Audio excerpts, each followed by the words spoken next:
디스크 증상은 약간 조금 더 디테일한 이제 성격을 가지고 있어요. 디스크가 신경을 많이 눌렀다. 그리고 내 몸에 신경학적 증상이 세다. 데미지를 남겼다라고 판단되면 의사 입장에서는 이제 보통 수술을 권하게 돼요. 안녕하세요. 건강을 지키는 대화, 모두의 건강톡 아나운서 박소은입니다. 오늘은 한 번이라도 허리 통증 겪어보신 분들이라면 꼭 들어보셔야 할 이야기 준비했습니다. 정형외과 원장님 모셨습니다. 안녕하세요. 네, 안녕하세요. 정형외과 전문의 김정관입니다. 반갑습니다. 네, 반갑습니다. 네. 오늘은 김정관 원장님과 함께 허리 통증에 대한 궁금증을 하나씩 풀어볼 건데요. 그런데 정형외과 원장님도 허리가 아픈 적이 있으신가요? 네, 아픈 적이 있는데 아직은 젊어서 자주 있지는 않고 네. 가끔 아픕니다. 네, 정형외과 원장님의 자존심을 지키는 것 같습니다. 그렇죠. 제가 아프면 안 되겠죠. 네. 네. 오늘 영상 보시는 분들도 끝까지 보시면요. 일상에서 실천할 수 있는 관리 팁들 많이 얻어가실 수 있을 겁니다. 그럼 본격적으로 첫 번째 질문 드릴게요. 네. 허리 통증이 있다고 다 디스크는 아니라고 하던데요. 네. 이거를 어떻게 구분할 수 있을까요? 허리 통증이 있는 거랑 이제 디스크 진단을 붙이는 거랑은 이제 약간의 차이가 있습니다. 허리 통증은 모든 허리에 있는 모든 병에 다 따라붙는 증상이죠. 그런데 디스크 증상은 약간 조금 더 디테일한 이제 성격을 가지고 있어요. 뼈가 이렇게 있고 그 사이에서 말랑말랑한 젤리 같은 역할을 하면서 충격을 흡수해 주는 게 디스크예요. 근데 이 디스크가 다치는 거죠. 상처가 나서 그 옆에 있는 이제 신경을 공격하는 이 메커니즘이 디스크 환자입니다. 젊은 사람한테도 날 수 있고 당연히 연세가 있는 분들한테는 더 잘 날 수 있겠죠. 대개는 허리 통증보다는 엉덩이 통증, 다리 쪽으로 내려가는 약간의 방사통, 우리가 퍼져나가는 통증이라고 하죠. 그리고 시간이 지날수록 약간 저리고 찌릿한 느낌이 나요. 처음에는 허리보다는 엉치에서 시작을 해서 허벅지, 종아리, 발로 점점 아래로 내려가는 형태를 좀 띠고 있습니다. 그 전에 이제 초반에는 약간 오래 앉으면 허리가 좀 뻐근하고 그 다음에 일어나서 걸으면 좀 괜찮아지고 우리가 이제 오랜 자세 이렇게 앉아서 운전을 하고 나면은 좀 허리부터 묵직한 통증이 이렇게 아래로 퍼지는 그런 증상들을 쉽게 생각해 볼 수 있습니다.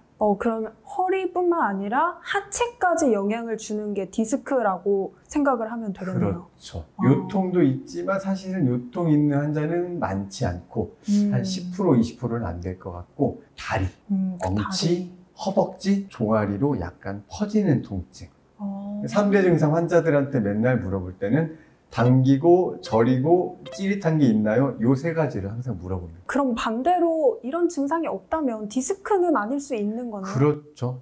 그냥 무지근한 통증은 뭐 너무 흔한 통증인데 허리 환자들은 상당히 많을 수 있습니다. 네, 통증만으로 구분이 되는 것 같습니다. 그럼 의심되는 통증들로 병원에 방문을 하게 되면요.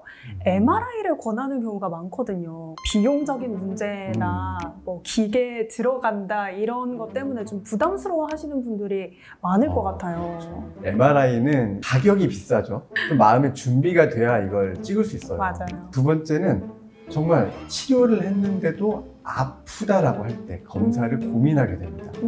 한의원이나 뭐 정형외과 이쪽에서 물리치료도 받고 약도 먹고 주사치료도 받고 이렇게 해서 보통 한 달에서 한 2달 정도 시간을 거치면 많은 분들은 좋아져요.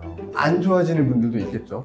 일상생활이 좀 스트레스를 받고 직업적인 문제가 있고 하면 고민을 하게 돼요. MRI를 찍을지 말지.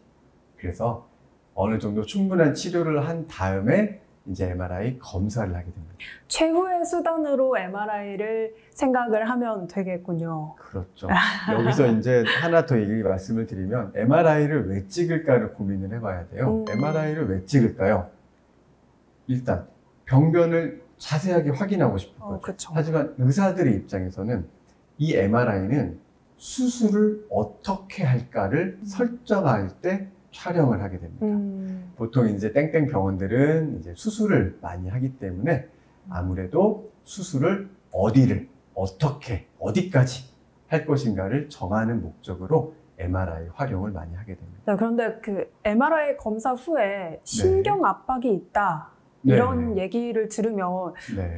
수술을 해야 되나? 이렇게 걱정이 들 것 같거든요. 그렇죠, 그렇죠.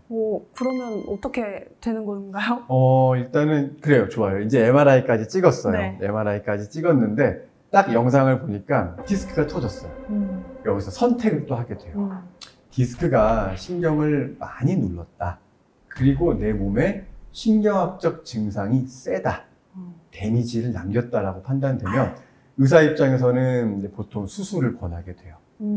수술은 디스크가 튀어나온 부분을 제거하는 방식. 혹은 디스크가 나와 있는 곳을 이제 레이저로 약간 축소시키는 그런 방식을 통해서 수술을 하게 되는데, 막상 이제 아파서 검사를 했는데 MRI가 안 좋아서 수술 권유까지 받았다. 네.